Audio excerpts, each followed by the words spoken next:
Oh, okay, we're live streaming. Okay, we will have it. Yes, okay.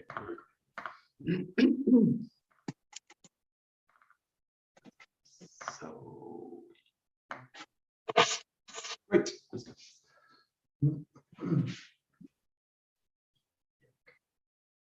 Right. Oh, onegaishimasu. Oh, okay, very good. You would just do a things now. The balance to the body.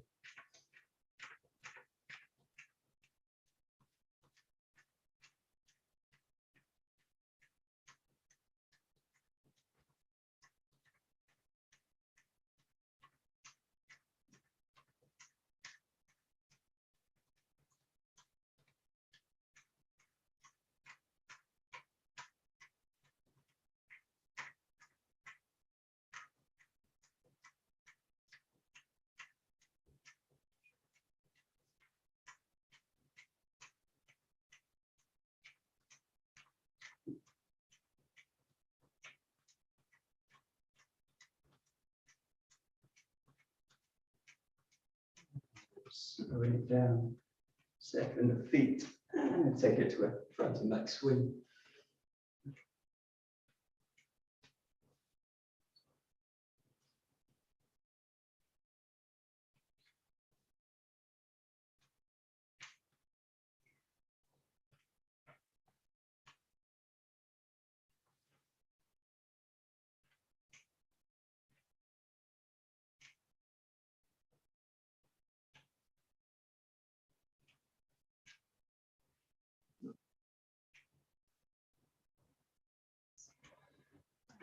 Into the sides.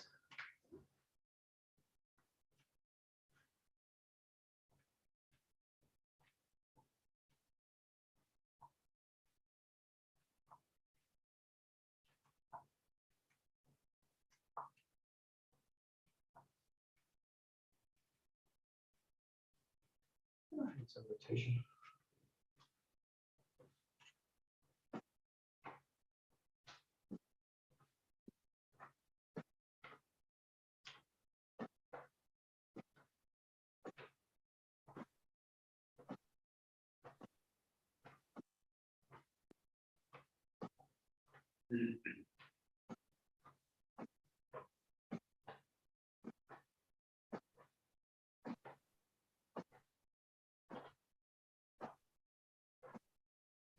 And take it to open and closing.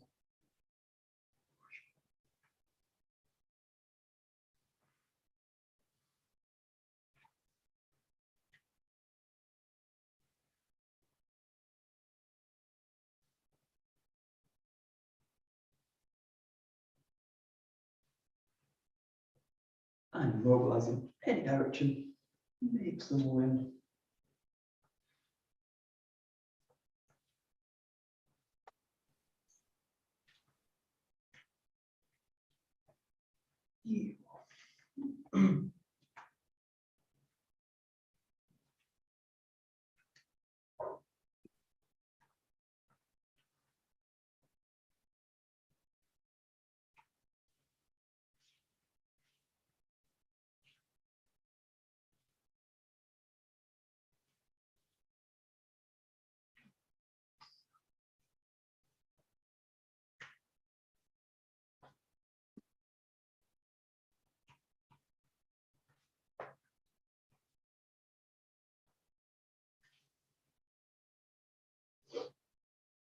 There we go. And let's take it to some breaths. Deep breath in at the top. And hinging down.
Okay, and just the last one.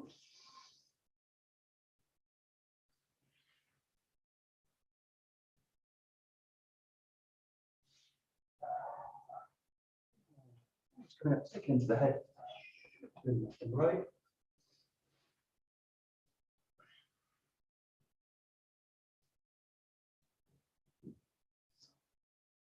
And underneath the shoulder.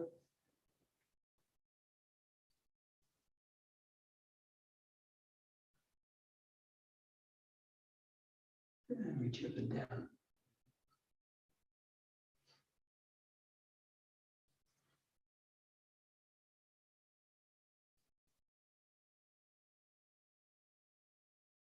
And circling nice and carefully. Both directions.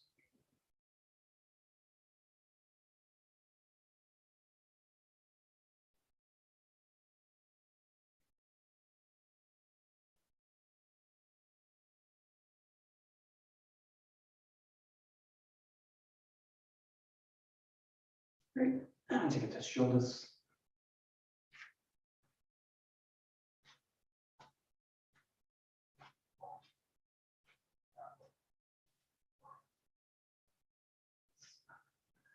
Change direction.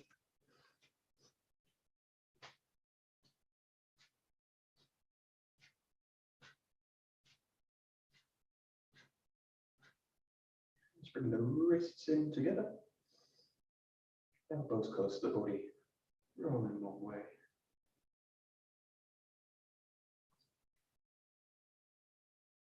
And change.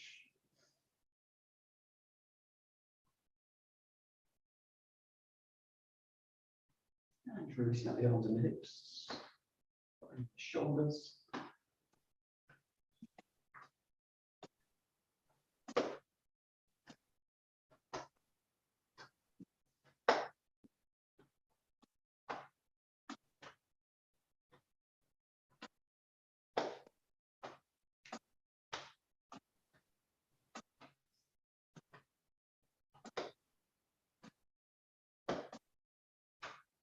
Rotating that's the back. With the elbows. And light fist.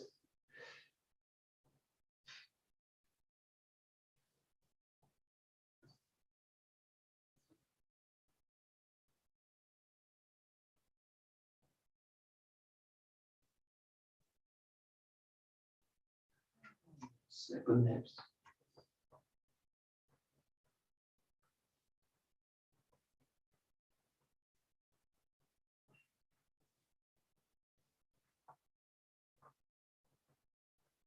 Change.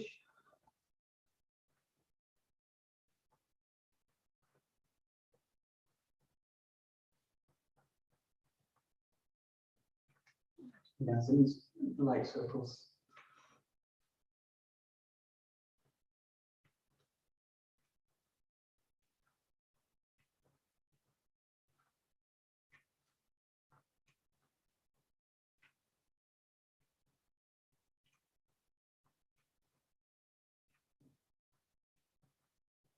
And changing direction.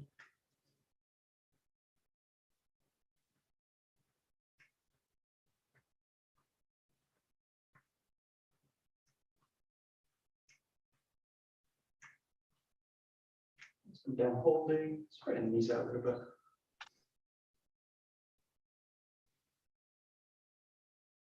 And lifting back, pulling the toes up towards the face.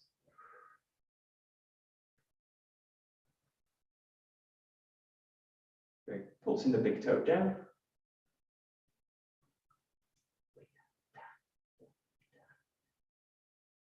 Press it down and hold it.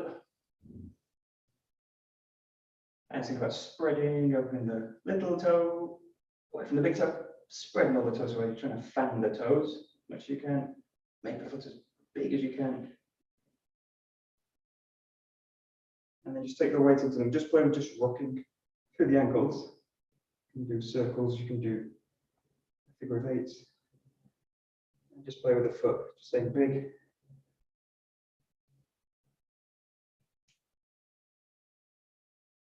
And then just taking it to raising up and sinking back.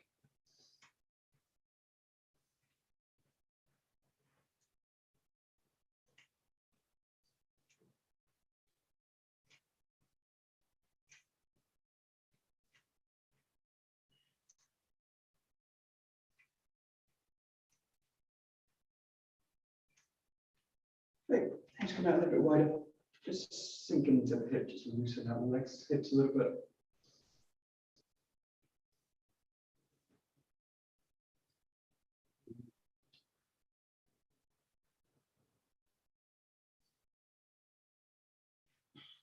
Take it one side, keep a little bit of a bounce. Up in the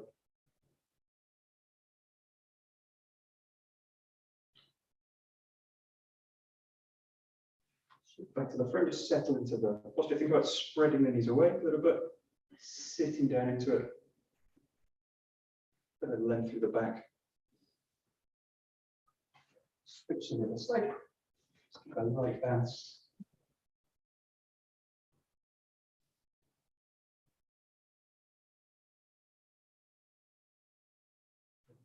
And again, just back to the front, just settle down a little bit to the hip. Spread the knees. And last one, pressing the hands into the knees, rotating, looking over the shoulders. So opening up the spine.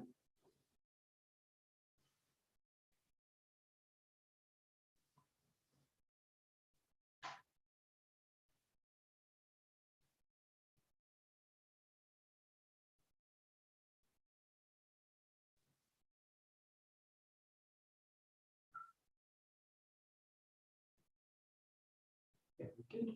Great. Okay, just coming up, just keep that slightly wider position. We'll go again, just a little bit of foundation training works up. Start where we did yesterday. Think about the hips reaching back, chopping back, and then just reach your hands forward. And don't do anything massively extended out. Just think mainly about hips engage, hands just reach forward. It's just that feeling you can settle the weight into the feet, anchor the body down in the pelvis. Just put a little bit of focus into the fingertips, especially the third and fourth. About really pulling the shoulders back down into the body. Great.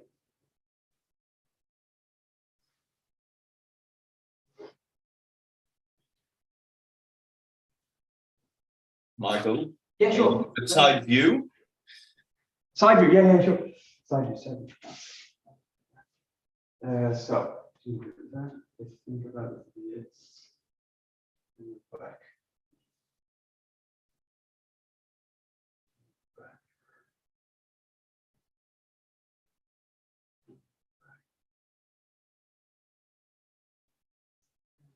Back. Yeah, nice. Good, great. Yeah, nice.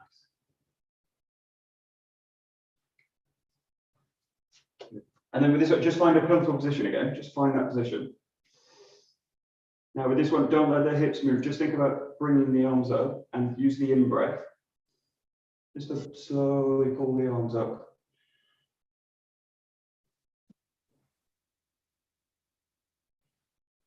Just keeping that length through the spine, keeping the back of the legs active.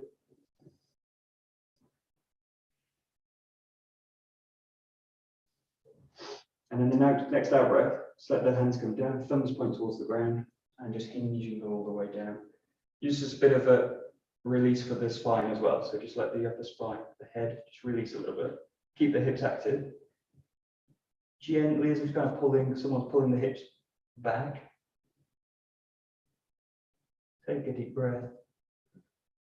Walk the hands out a little bit further. And just pull the hips back a little bit more. Almost to the point where you feel like kind of falling backwards, and you're just kind of clinging in to the ground with the fingertips. So the hands are active, the hips are active, the back of the legs are active. Starting to create some length through the spine. Think as you breathe now, think about breathing into the back of the rib cage, nice and full.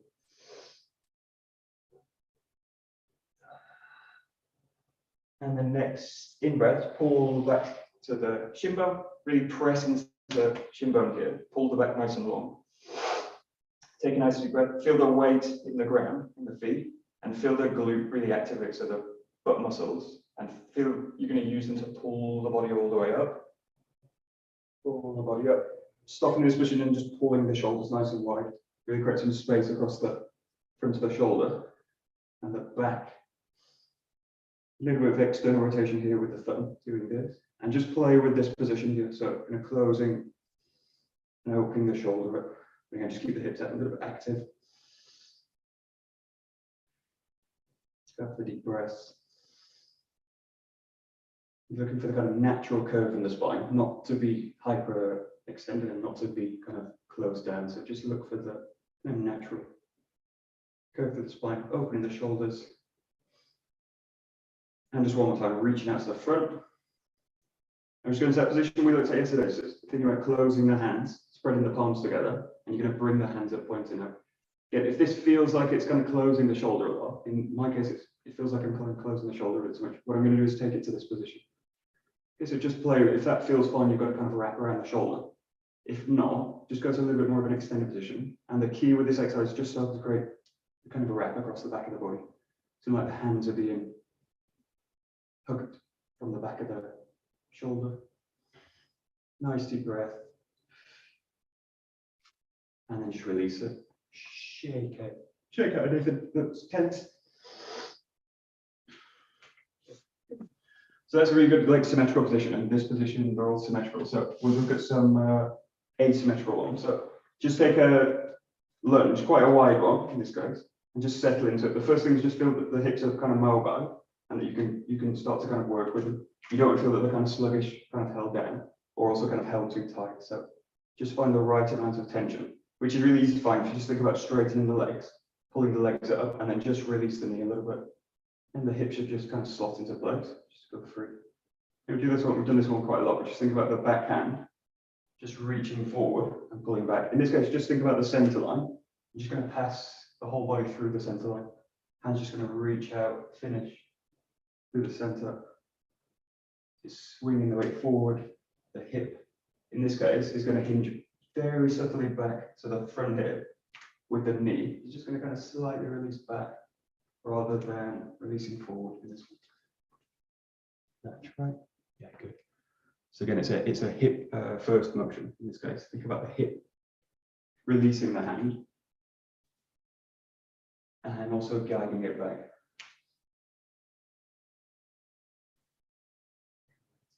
And then just come to that into that position. Find the other hand, squeeze it together. So you're just do through the center line, weights over that front leg.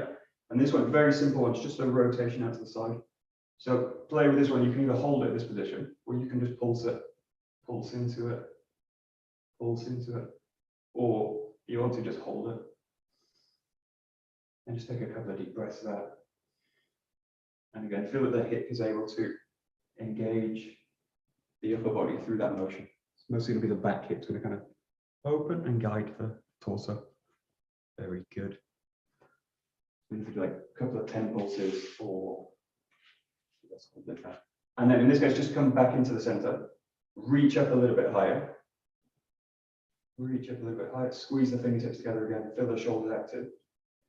And then in this one, just think about very subtly with that rotation, the hip just slightly twisting the body. So you're going to reach a little bit further forward. Again, allow the hip and the knee just to release a little bit further back rather than forward. So there's a very subtle pull back of the hip. Think about the back foot's going to point towards the front heel in this one. And start to engage the hip from the back. Couple of deep breaths. Hold it and release it back to center. Shake out that leg a little bit. Switch over to the side. And it was just the same setup. Just first find that the hips can basically be unlocked and free. You can unlock the knees to do that as well. And then once you've got that, just start shifting the weight forward, swinging, reaching out. But again, key thing is the hip's going to release it, and the hip's going to draw the arm back into the body. Really driving everything from the lower body. Keeping the back strong. And just allow the upper body to follow. Again, very subtle that the hip is going to release very subtly back as you reach out. Good. And then same thing, think about reaching out, bring the other hand in, squeeze in, really feel that you're tracking down the center line. And then just think about again, back hip, front hip's just going to receive it. Just going to rotate that to the side. And you either hold it or pulse in and out of it.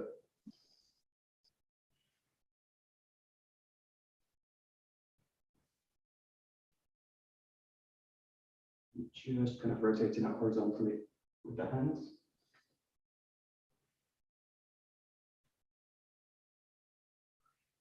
Perfect, great. And then again, just coming back to center, pull back up, and then just think about raising up. Again, the very subtle hip motion here is going to just gently pull back. Think again about reaching above just above the forehead. And then again, with that, just taking a very subtle spiral rotation up to the top from the back foot. Toes are going to point towards the front heel. And just take a couple of deep breaths. Nice big rotation, spiral. Great position to expand and open the rib cage. And on the next out breath, release it. Back down to center, shake everything out. Great.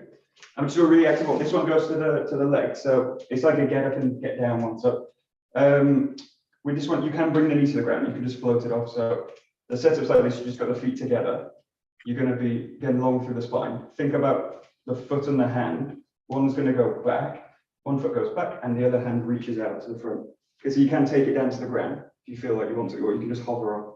And the key with this is also the pull back. So just do a few on one side. You draw the leg back, you reach out, and then you pull the body up. So it's a nice kind of image to use for this, is thinking about kind of reaching out for a rope and using it to pull the body up. Okay, the main thing is, again, the body's kind of long all the time. It's really extended, strong through the spine. The main thing you don't want to do is kind of crunch the body down with this one. So then just take it as far as comfortable with it. Going down, reaching up, and then you're using that reach to draw you back up.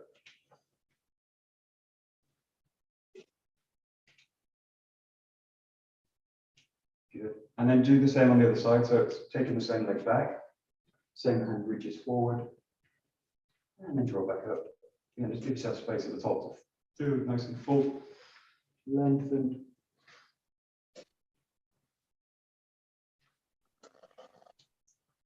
A really nice one to activate the legs.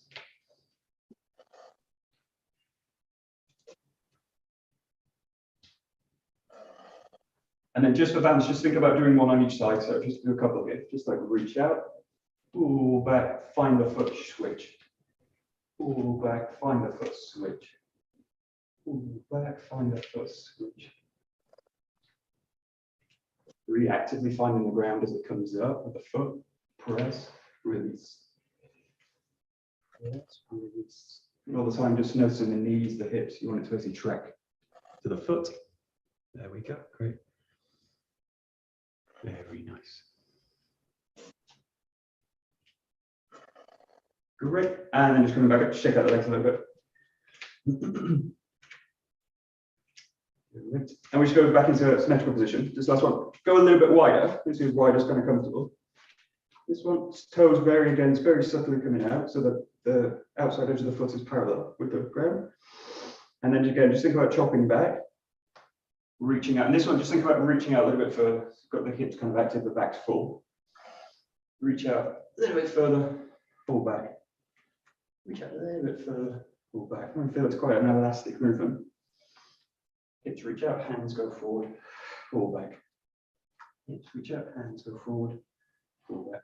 And just take it as far as you can, basically keep the spine lengthened, strong, the back full, head active, neck active. Good. Perfect. And then just put a little bit of focus on the fingers, the strength in the fingertips. And using that to really activate the shoulders, back side of the body.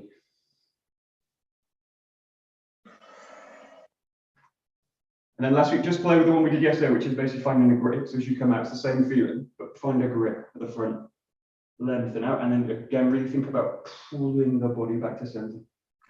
Reaching out, find the grip, strong, pulling back into center. Extending out from the center, and then you're pulling everything back in.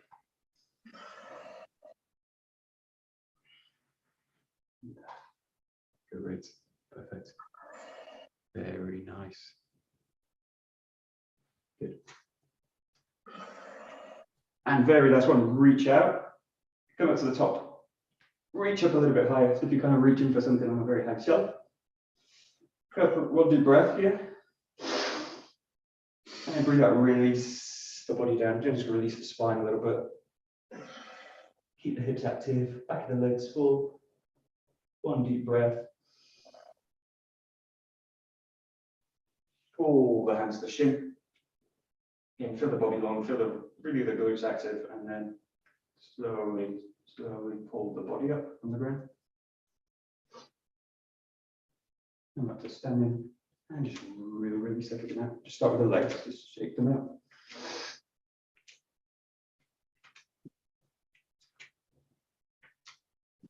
And a bit the hips.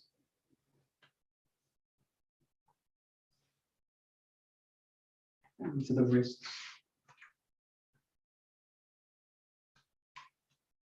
And the arms.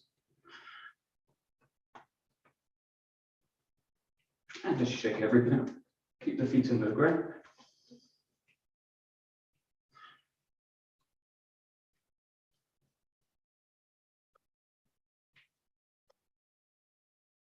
And just make it a bit smaller.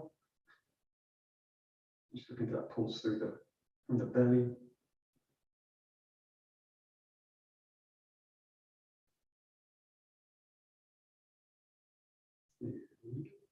Okay, doke, grab a okay. Some wood.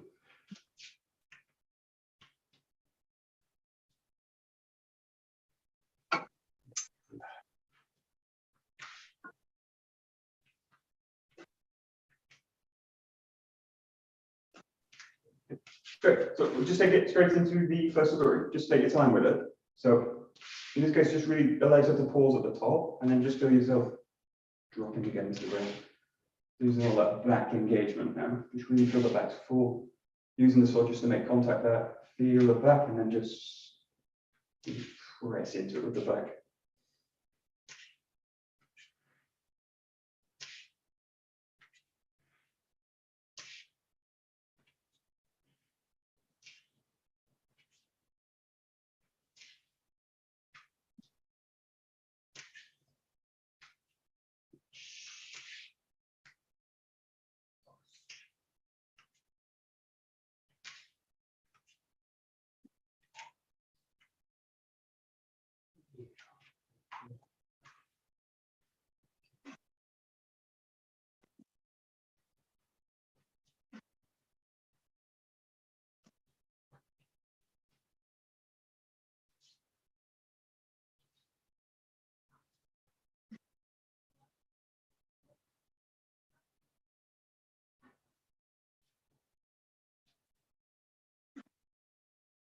Okay. Just look at one thing. We'll look at the elbows and then we'll link them into the body. But just look at one thing, which is the position of the arm. So be careful in this case. If I spread too wide with the elbow, something like this, it starts to pull the back out of position in this case. So in my case, if I go here and it basically pulls the spine into this position, which in terms of working structure is really not a great position for the spine. For the sword cut, you could do for other things, but just look at that one. But also look for the opposite side of this, which is the elbows tend to stay too close to the body. So something like this.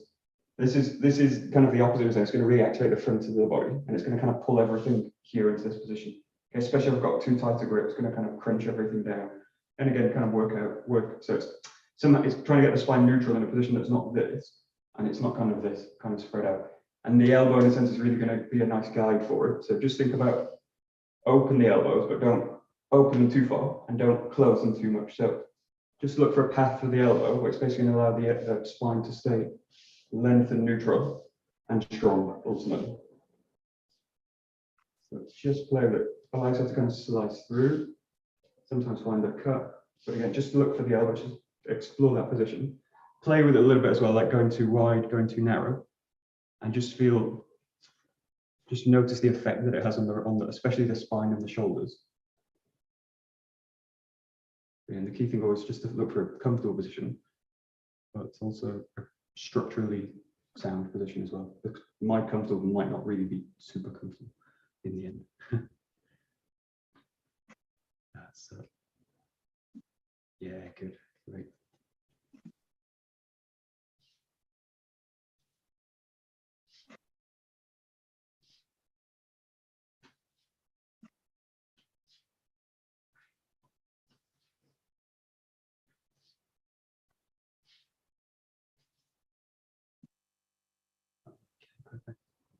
Great, and we just think about linking the elbows into the big connection really for us is really the hip. So if you think about or you imagine something like a strings attached to the elbow, especially focus on the cut down. So think about this connection and think about the hips drawing the elbows down to the body.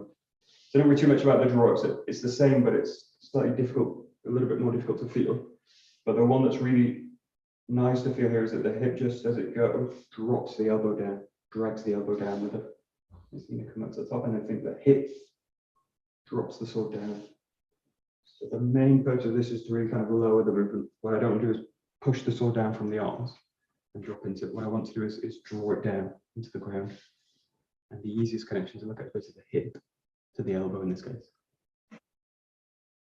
And again, just notice how the position of the elbow being open or closed is going to kind of affect the ability of the hip to actually feel like it can connect to the arm. Yes, good.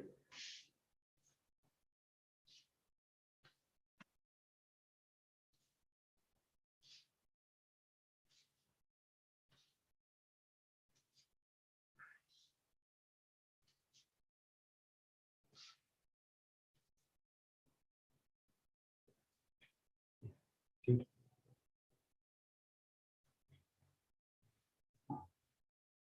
Good, and then take this to number 2. So the same ideas, but just look at it in this movement now. So it's just a more extended version of number 1. You've got a bigger movement to come up to the top. Again, think about the elbows and the hips working together.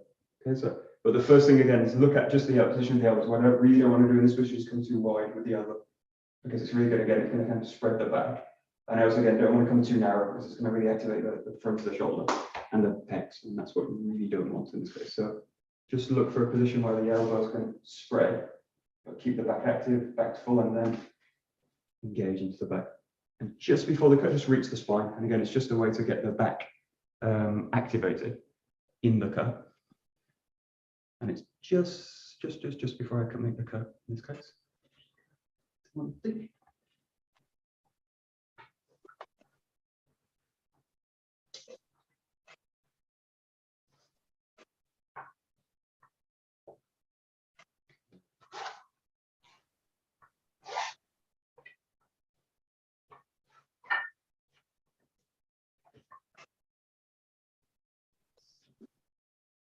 Yeah,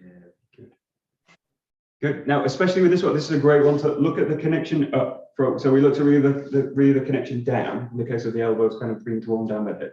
Think about this kind of spread up now. So the hips are going to kind of drive it. What I really don't want to do in this case is that the elbows do something and pull us away from the body and basically split away from the hip. So think about in this one, the feet are involved in this, but the main thing is feel that the hips can find the feet and that they can use that weight down to raise the sword up.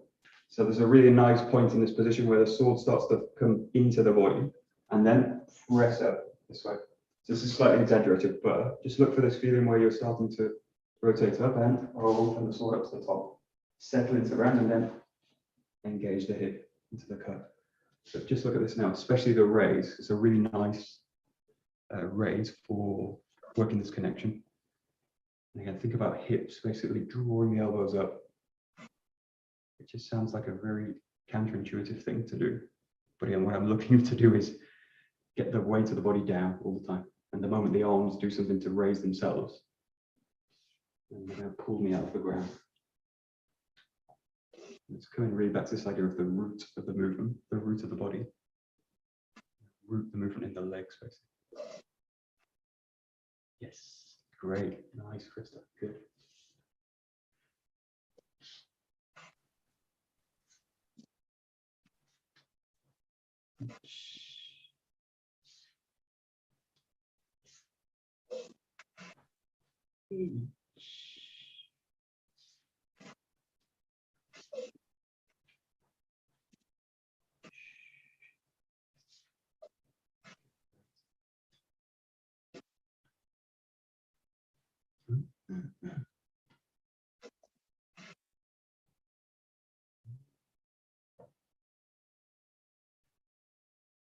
Very nice. Great. Okay, we'll look at number 3. So we usually don't spend a lot of time on it, so we'll just look at it a little bit more. So think about this again in the same terms. So if you think about in this case, Again, I want the hips to kind of open this connection up, reach up to the top.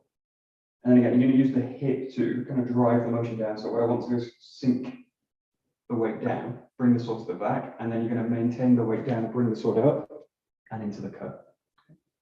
So we'll look at the breath work for now. Just look at the mechanics of it, which is, again, that same kind of work now. We're thinking about the hip and the elbow, really working together and the hip driving the connection.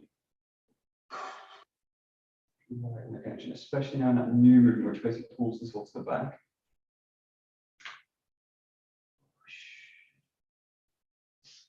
So 3 big movements, reaching up, condensing down, drawing the sword to the back, and then cutting. Nice.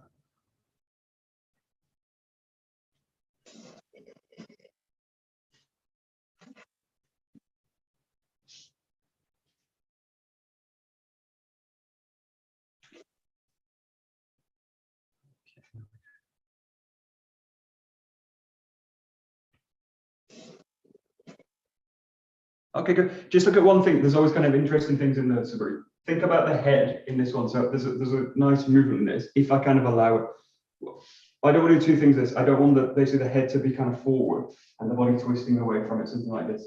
But also, I don't want the head to kind of drift off somewhere over here, and then the head's kind of drifted, and then the movement's got no focus. So there's an interesting part, which is basically just let the head follow the spine, basically. So as you do this first move, the spine's kind of opening out. So I'm just going to naturally let the head follow and basically lengthen on top of it in this position. So it's kind of lining up with the sword in this position. And then this is the really interesting part, is as you drop down the hip starts to engage forward, so the head is also going to start to engage with that movement. So if you think about the pelvis and the head, basically working together. So you're going to go together with the head, and then this one together, engage forward into it. And then the release is basically just holding that connection forward. But again, just notice the head. That's a kind of key part in the relationship of the spine to the hips. And the feeling's really in that second move to really engage everything forward into the movement. And it's, again, it seems counterintuitive because the sword's going to the back, but it's really a nice kind of moment where you're drawing 2 lines of connection very clearly. Sword goes back and the focus goes really forwards. Good.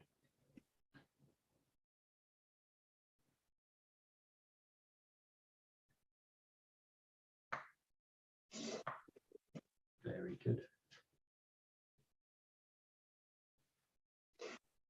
Yeah, and then the other part of this is, think the second movement. So if you go to sword schools, they'll call this basically 𝘥𝘰𝘦𝘴, or basically it means like side guard, something like that. So think the intention behind this movement, pulling to the back, is basically to hide the sword.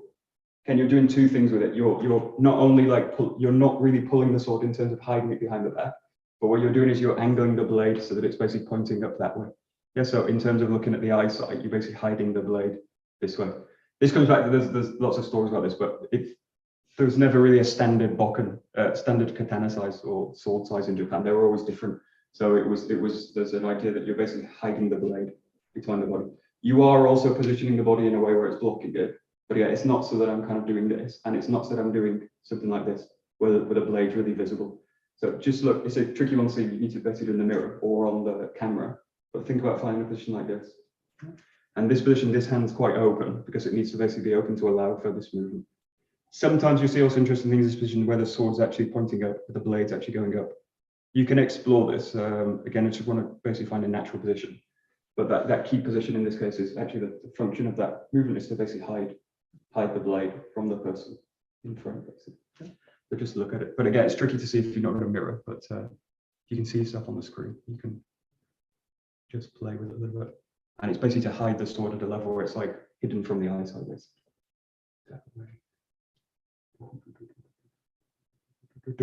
Something like that. And then the sword's basically going to come straight up over the head. Hidden blade. Yeah. If you go to the old samurai films, this is the one where they're also in water, and then they'll hide the blade underwater as well. Then sink down, and then spring up out of it. This will be the wrong tactic. Good. Very nice.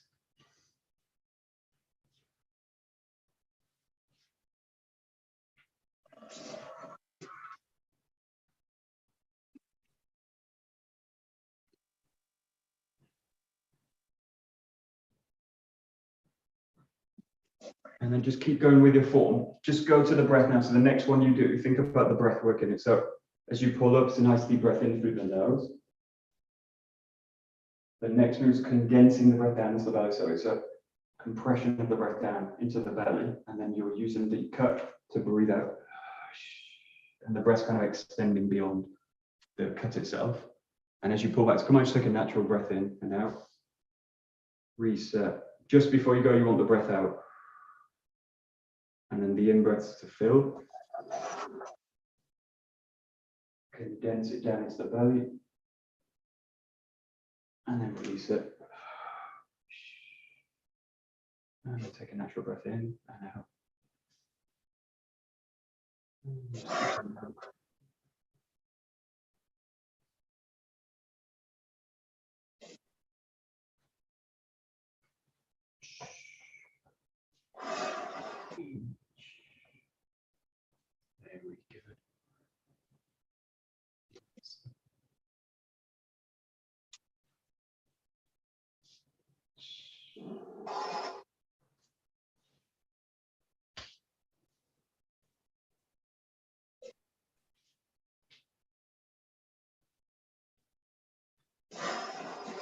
Very good. Very good.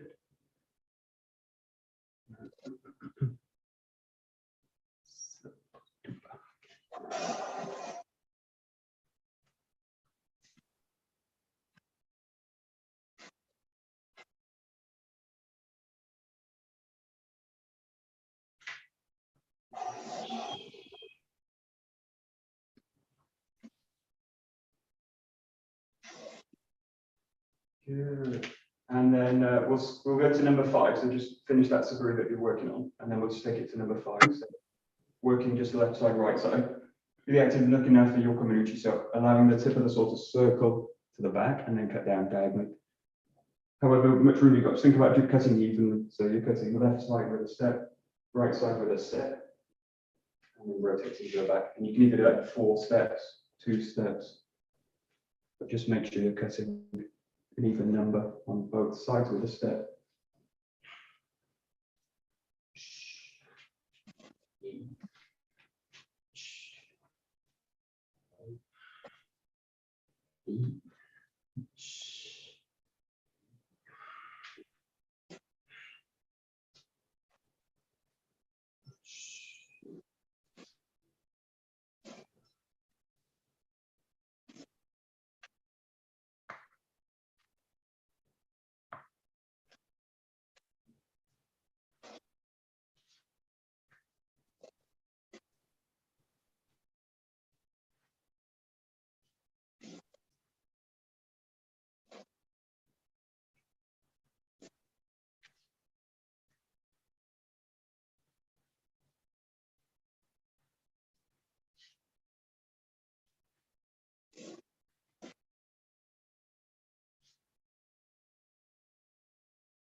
Yeah, good. Okay, and then just look at this, which is kind of it's an interesting part of this route. Think about the function of this route. So the reason why I want the tip to start to mobilize to the back of the body is we usually use this for training spiral work, but the actual function of this is to protect the body as you go forward. So if you think about as I step forward, this whole side of the body is basically exposed as I go into a cut. So what I'm doing with that motion is basically protecting the body as it passes to the front. Yeah, within that I'm also attacking. So it's a defense, but it's also the attack as well.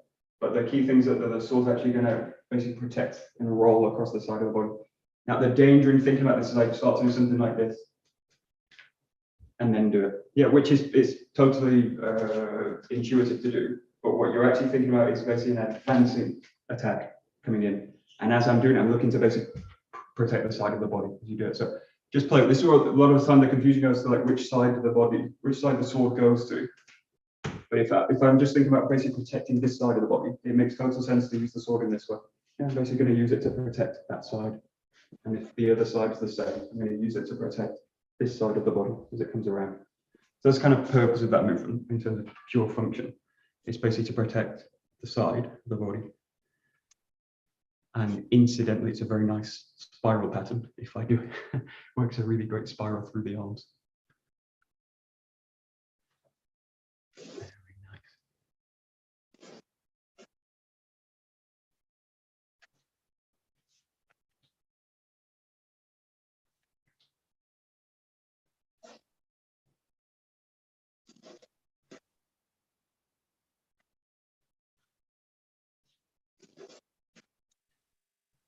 And the other thing, we don't often do this exercise, it's actually a nice one to do, but just imagine this, it's like, as I go to this position, imagine somebody's actually cutting through the center line. So they actually make contact with the sword as you come down.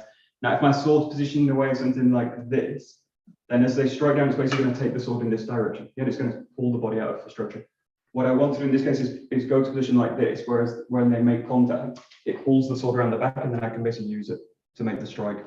So think of this as like, as I go in, it changed the exercise a little bit in this case, but think about as you come in, I'm looking for a position where if I get pressure into the sword here, it's going to roll it around and basically I continue the attack. Okay, so the idea is to flow around the attack later. So we do this later when we come to partner work, where I'm looking to basically feed off the strike and then go into the strike this way. Because just play with it, but again, the idea is to get this continuous motion from the would be the kind of defensive position into the straight into the attack. Okay. You know, I want to feel that if I was in a position where the strike's going to come down, that it's just going to roll the sword around the back and into the strike. That's it. That's it. That's it. Very good.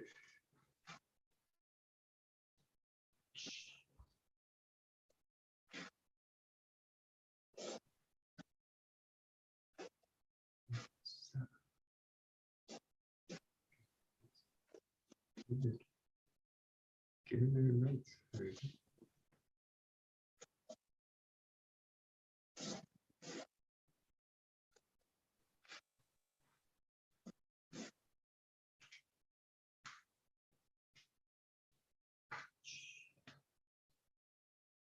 Okay, good. We're going to look at number 7. We'll look at it as basically as the 𝗧𝗪𝗏 is. So normally this 𝗧𝗪𝗏 is actually starting coming back. So like we did with number 2, drawing up to the top in this position. And then as you come down, you're going to go into a 𝘥𝘠𝘦𝘢, and then you're going to come through into the 𝗬𝗫.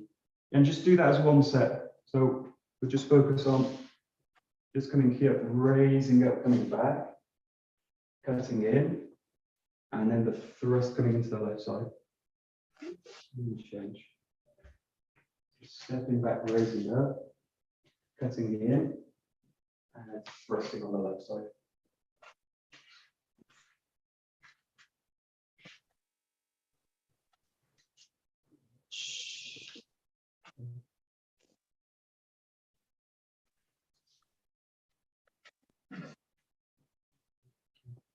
Michael, Keith, do you find the back? You can, if I make this a 𝘥𝘠𝘦, I don't find the back. So if I'm doing it, this is the problem with this, is like if I'm going to pull this to a 𝘭𝘪𝘦𝘢, then finding the back's not really an issue. But if I change this into a 𝘥𝘠𝘦 and then I find the back and then go into it, the tendency that it's not a really ideal position. I know people that really teach this way. You have to find the back all the time, regardless of 𝘭𝘪𝘦 and 𝘥𝘠𝘦. That's fine, but it tends to create all these very strange habits in the body, which I don't find useful later. So what I think about from this one is just I'm already in the top, and then it does release, but I don't look to basically find the back.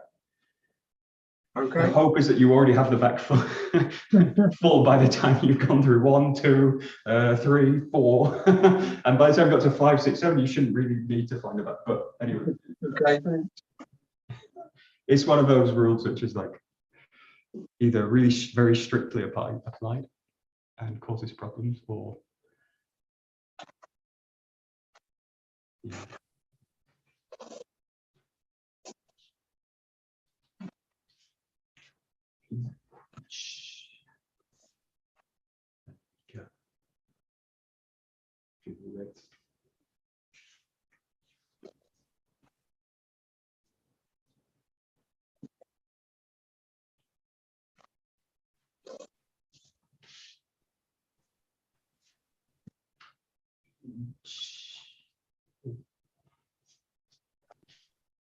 So we'll just do one exercise from this. So it's to take the final position. So you go through the same, cutting here, thrusting here, and then from this position, we'll just play with one spiral, which is rotating into the left foot, and then drawing the sword up to the top. And then you just continue the pattern, cutting in 𝘥𝘠𝘢𝑚𝑝, cutting in 𝑔𝑰, thrusting in 𝑔𝑰, and then rotate. So the fins really draw the sword into the core and spiral up the top.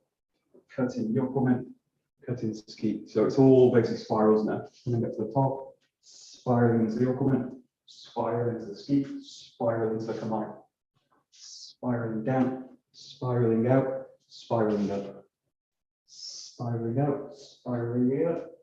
There. And if you need a break in between, just take a break. That's it. So it's still keeping that right side cut, left side ski pattern.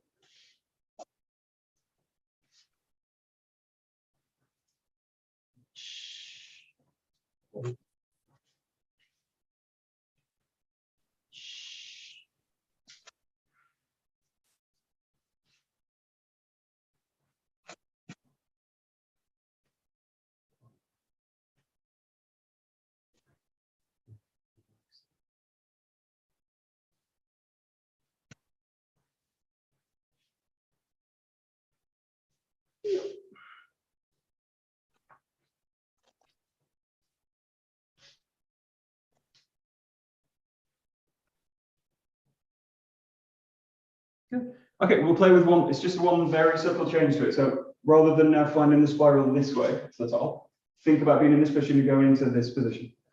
It's going to spread the arms out. This is a really great one to kind of open the shoulders out. And again, test the connection between the hips and the elbows. So you're in the ski position, you're going to roll to the back, open out into this position. This is technically coming into a block position. And then follow into the 𝘥𝘠𝘢𝑚𝑝, follow into the ski. Same pattern, but you're just making a shift here in the grip. And then it's the 𝘥𝘠𝘢𝑚𝑝, and into the ski, and then into the back, into the 𝘥𝘠𝘢𝑚𝑝, into the ski, and into the back.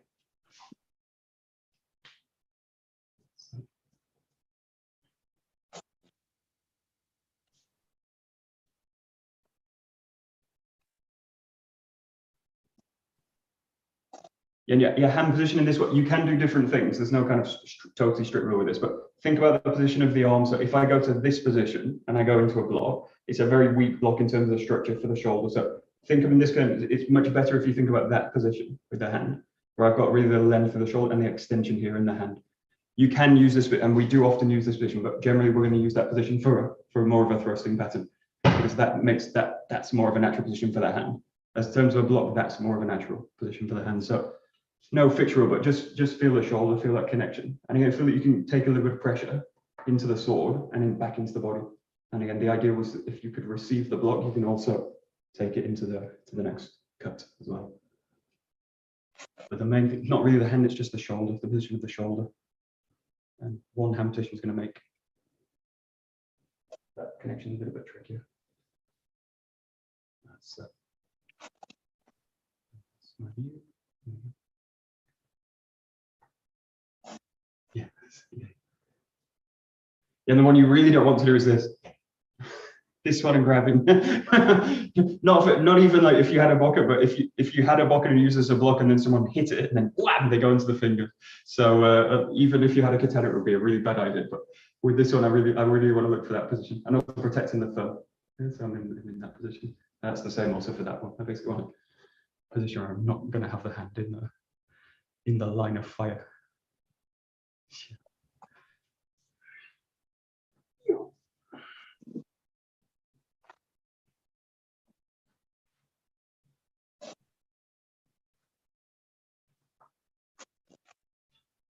Last 30 seconds or so, just play with making this fluid. So if you think about the cut and the thrust coming together, okay, you can use any of those positions coming up to the top, but think about now descend down into the ski.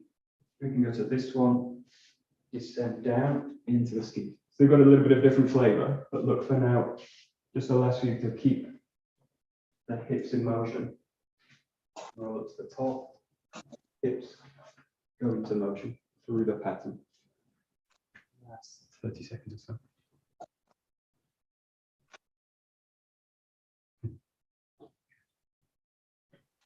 Nice, Catherine. Good, good, good, good, good, good.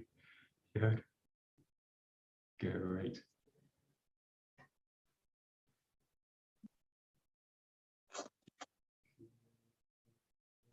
Great.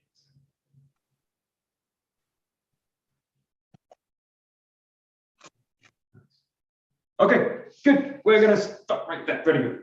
Okay. Great. どうもありがとうございました。どうもありがとうございました。Okay. Great. Thank you very much. Thank you for a nice week.